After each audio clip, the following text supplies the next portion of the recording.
Сайн байцгаана уу найзуудаа, Солонгоо агш байна. Найзуудаа, Бурхны хүүхэд болсон хүүхдэд өгөгддөг онцгой 5 зүйл байдаг. Тэр нь юу юм бол бүгдээрээ дэлгэцнээс харцгаах уу? За, дэлгэцэн дээр юу гэж байна? Хайр, тайтгарал, халамж, сахилгават, мөн өв залгамжлал гэж байна, тийм ээ? За, хайр нь мэдээж Бурхан биднийг эцэс төгсгөлгүйгээр хайрладаг, тийм ээ? Ямар ч болзолгүйгээр Бурхан биднийг хайрладаг. Мөн биднийг зовж шаналж байх үед Бурхан биднэрт тайтгарлыг өгдөг. Мөн биднийг халамжилдаг байх нь шүү дээ, тийм ээ? Мөн бидний буруу зүйл хийхэд Бурхан биднийг зэмлдэг. Үүнийг бид нар сахилгын шийтгэл гэж нэрлэдэг байна. Мөн бид нар Бурханы хүүхдүүд учраас бидэнд бас өв залгамжлал өгөгдсөн байгаа. Тэр нь юу юм бол? Мэдээж сайн мэдээ шүү дээ.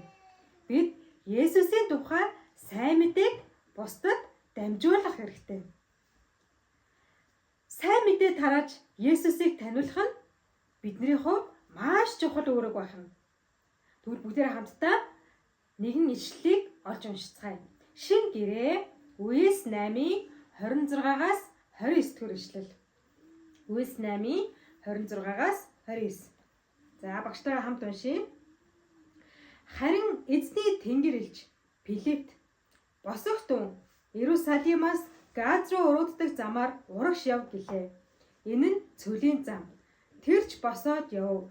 Тэгтэл харагтун Этиопийн хатан хаан Кандакийн бүх сан хөмөргийг хариуцагч Этиопийн тайган амбан Иерусалимд мөргөл үйлдэхээр ирээд буцсан явж байжээ. Тэр тэргэндээ сун иш үзүүлэгч Исаяг уншиж яв. Филиппт сүнс тэр тэргийг гүйцэн оч гэв. Амен. Найзуудаа, энэ бол Филипп. Филипп бол ариун сүнсээр үнэхээр дүүрэн байсан учраас маш гал халуунаар Есүсийн тухай сайн мэдээг маш олон хүмүүст дамжуулж ирсэн байна. Нэгэн өдөр Филипп залбираа сууж исэн чинь ариун сүнс түүнд ингэж хэлсэн байна. Филиппэ, Иерусалимыг чиглэн алах гэж хэлсэн байна. Филипп энэ дуу хоолойг сонсоод тэр үнэхээр ариун сүнсний дуу хоолойнд мэдрэмжтэй, бас ариун сүнсний дуу хоолойнд дуулууртай ханддаг байсан учраас яасан бах нь? Иерусалимыг чиглэн ганцаар алхаж байсан. Тэр зам нь цөлөрхөг газар байсан байна. Гав ганцаараа цөлөрхөг замаар Иерусалимыг чиглэн алхаж байсан. Харин яг тэр цаг үед Этиопийн амбан тайган Иерусалимд мөргөл өргөчгөөд загцтайгаа зүг буцаад гэрлүүгээ явж исэн тэр зам байна. За, яг тэр үед Этиопийн амбан тайган загцтай ингэж хэлсэн байна. За, төр зогсож байгаарай. Би энд нэг ном байсан санагдаад байх юм. Аль чи төр зогсоод гаргаад ирдээ гэж хэлсэн байна. Найзуудаа, Этиопийн амбан тайган юу хийдэг байсан бол?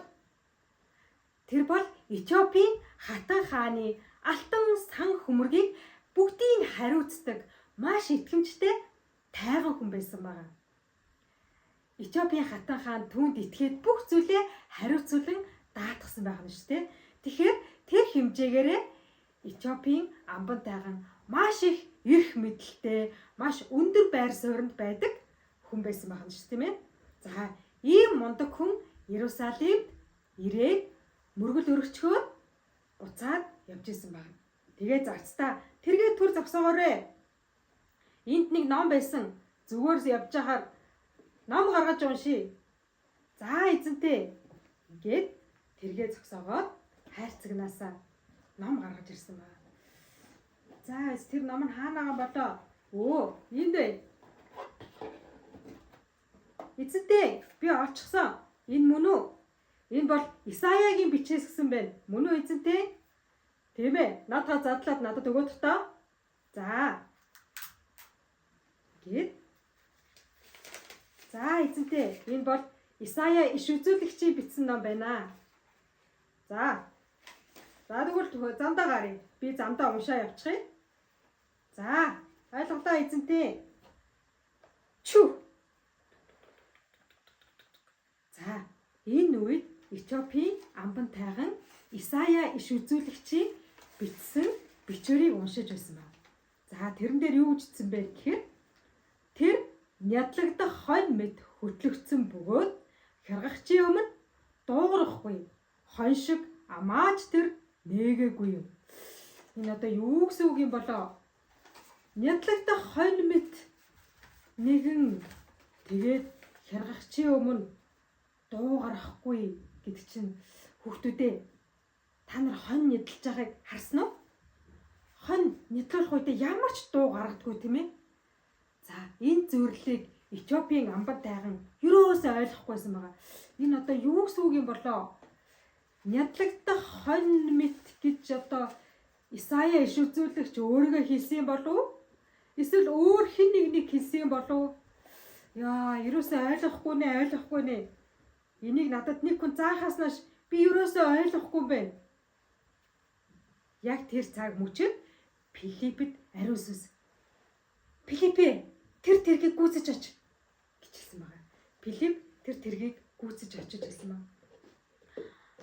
Сайн байна уу? Эзэнтэй, аян замдаа сайн явна уу? Чи чинь хэн бэлээ? Намайг Филипп гэдгээ. Би сая таны уншиж байгаа хэсгийг сонслоо л доо. Та өөрийнхөө уншиж байсан тэр хэсгээ ойлгосон уу? Би юусоо ойлгохгүй маа. Энд нэг хоньны тухай бичсэн байна. Тэгээд тэр хонь нь нядлагдах хонь мэт гэж ярьж байгааг бодвол зөөрлөл юм шиг байна. Энийг бичсэн Исая өөрөөгөө хэлсэн болов уу? Эсвэл өөр хэн нэг хэлсэн болов уу? Би юусоо ойлгодгүй. Тэгвэл би наад номыг чинь танд тайлбарлаж өгч болгосон болов уу? Тэгэлтэй юу сайн? Эзэнтэй би тэгвэл төр буужий. Та ийшээ сууна уу? За тэгье. Ингээд Филипп Этиопийн амбан тайганы сүх тэргэн дээр суугаад тэгээд Этиопийн амбан сайдын уншсан Исая номын энэхүү хэсгийг тайлбарлаж өгсөн байна. За, эзэнтэй таны уншсан хэсэг болвол нядлагдах хонь мэт гэдэг нь бидний эзэн Есүсийг хэлж байгаа юм шүү дээ. За, ингээд Филипп Есүсийн төрсөн цагаас эхсүүлээд мөн Есүс нас бийд хүрснийхаа дараа ямар гайхамшгуудыг үйлдсэн талаар бүгдийн эхнээс нь Этиопийн амбан тайганд ярьж өгсөн байна. Тэр Есүс бол миний төлөө, таны төлөө яг л нядлагдах гэж байгаа хонь мэд. Тэр бидний төлөө модон загалмай дээр цовдлогдсон нас барж дахин амьсан. Тийм гэж үү? Есүс үнэхээр миний төлөө, миний гмийг уучлахын төлөө Есүс загалмай дээр цовдлогдсон гэж үү? Ваа, Есүсээ, үнэхээр их баярлалаа. Би үнэхээр тэр Есүст итгэхийг хүсэж байна. Тийм ээ. Та үнэхээр Есүст итгэхийг хүсэж байна уу? Тэр Есүс бол биднийг үнэхээр их хайрлсан. Тэр бол Бурхны цорын ганц хүү. Тэр бидний бүх гэм нүглийн өмнөөс бидний бүх гэм нүглийг үүрээд тэр модон загалмай дээр цовдлогдож нас барсан. Тэр Есүст итгэсэн хүн болгонд Бурхны хүүхэд болох эрхийг өгсөн. Та үнэхээр Бурхны хүүхэд болохыг хүсэж байна уу? Тэгэлгүй яах вэ? Би тэр Есүст үнэхээр итгэхийг хүсэж байна. Ингээд тэдний замд юу байсан бэ гэхээр гол байсан байгаа. Эзэнтэй, та үнэхээр Есүсийг аврагч эзнээ хэмээн хүлээн авахыг хүсэж байна уу? Тэгэлгүй яах вэ? Миний бүх гэм нүглийн төлөө Есүс өгсөн гэсэн шүү дээ. Тэр Есүст би итгэхийг хүсэж байна. Би яавал Есүст итгэж, би яавал Бурхны хүүхэд болох вэ? Эзэнтэй, яг тэр уурд гол харагдаж байна. Тэр гол дээр очиод та баптизм хүртвэл Бурхны хүүхэд болно шүү дээ. Нэрээ гэж үү? За тэгье. Ингээд тэр сүх тэрэгнээсээ буугаад урд нь байсан голын ирэг дээр очиод амбан сайд маань бүх гэм нүглээ Есүсийн өмнө залбираад тэгээд баптизм хүртсэн байгаа. Гол руу ороод За ингээ би танд эцэг бурхан Хүү Есүс ариун сүнсний нэрээр танд баптизм хүртээж байна гэд Этиопийн амбан тайганд баптизм хүртээсэн байна. Найзуудаа, дээр үед хүмүүс баптизм хүртэхдээ гол руу ордог байсан байгаа. Яагаад гэдэг байсан бол гол руу бүх биеэрээ тийм ээ бүр толгойр бүр далдран алга болтол гол руу бүх биеэрээ ороод тэгээд тэнцэнэ амьсгалахгүй байж байгаа тийм. Та нар гол руу орохдоо амьсгалдаг байлгүй? Үгүй шүү дээ. Гол руу орохоор хүн хамраа аваад ингээд тагладаг шүү дээ.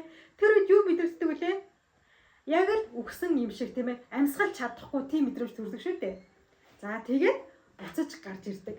Энэ нь юу илэрхийлдэг вэ гэхээр миний бүх хуучин амьдрал одоо ингээд дуусч байна. Би шинээр Бурхны хүүхдийн амьдралаар амьдрах болно гэдгээ гэрчлэн харуулахын тулд хүмүүс усаар баптизм хүртдэг байсан байна шүү дээ. За ингээд Филипп Этиопийн амбан тайганд баптизм хүртээсэн байна. Ваа! Би чинь Бурхны хүүхэд болчихлоо шүү дээ. Есүсээ үнэхээр их баярлалаа. Миний гмийн төлөө загалмай дээр цовдлогдож намайг аврахын тулд надад тэр их хайраа зориулсанд маш их баярлалаа. Халелуя! Би өнөөдрөөс эхлээд Есүст итгэгчийн амьдралаар амьдрах болно. Өнөөдрөөс эхлээд би Христчийн амьдралаар амьдрах болно. Өнөөдрөөс эхлээд би гэр бүлдээ Есүсийн тухай сайн мэдээг тараах болно. Баярлалаа Есүсээ! Баярлалаа Есүсээ! Филипп ажичв. Харин түрээс хойш харагдсангүй эзэнтэй. За. Ийм сайхан баяр дүүл явуулсан. Бошуухан шиг гэрлүүгээ харьцгаая. Гэрийнхандаа сайн мэдээг тунхаглая. Мэдлээ эзэнтэй. Ингээд энэ хоёр маань сүрх тэргэндээ суугаад гэрийнхаа зүг явсан байна. Гэрийнхандаа сайн мэдээ тараахаар явсан байна. Тэгвэл найзуудаа Филипп дагалдагч маань үнэхээр ариун сүнсээр дүүрэн байсан учраас ариун сүнсний дуу хоолойнд маш мэдрэг хандаж тийм ээ ариун сүнсэнд дуулууртайгаар Иерусалим руу явах замдаа Этиопийн амбан тайгантай тааралцсан шүү дээ. Бурхан эзэн хайр хүн болох Этиопийн энэ амбан тайганд сайн мэдээг хүргэхийн тулд Филиппийг ашигласан байгаа тийм ээ. Тэгвэл өнөөдөр ч гэсэн Бурхан эзэн биднийг сайн мэдээ түгээлэг гэхээр сайн мэдээ тараалгахаар биднийг ашиглаж байх юм. Өнөөдөр бид нар ч гэсэн Бурханы дуу хоолойнд дуулууртайгаар хандан Бурханы сайн мэдээ ярьж өгөөрэй гэсэн тэр хүмүүстээр очоод Филипп шиг Есүсийн сайн мэдээг хуваалцах хэрэгтэй. Сайн мэдээг тарах хэрэгтэй байна. Энэ нь бидний маш том үүрэг хариуцлага байна тийм ээ. Тэгвэл бүгдээ хамтдаа залбирцгаах уу? Хоёр хөөрхөн гар авсараа залбирая. Бурхан эзэн минь танд баярлалаа. Таны хайртай хүү Филипп ариун сүнсний дуу хоолойнд дуулууртай хандан ариун сүнсний зааварлсны дагуу дуулууртайгаар Иерусалимыг чиглэн явахдаа хайр хүн болох Этиопийн амбан сайдад Есүсийн тухай сайн мэдээ тараах үүргийг өгсөнд баярлалаа.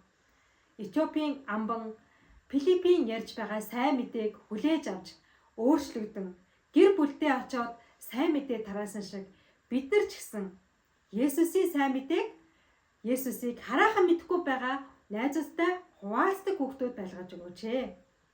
Сайн мэдээгээр дүүрэн амьдрахад таацлаач. Есүсийн нэрээр залбирлаа. Амен. Найзуудаа бүгдээрээ эх 7 хоногийн турш яг л Филипп шиг тийм ээ Есүсийг хараахан мэдэхгүй байгаа найзуудтай сайн мэдээг тухагилцгаая. Мөн Этиопийн амбан сайд шиг Есүсийг хүлээж авсан бол баяртайгаар гэрлүүгээ гүйж очоод гэрээхэндээ ч гэсэн сайн мэдээг тараацгаая. Бүгдээрээ эх 7 хоногт уулзцгаая. Түр баяртай.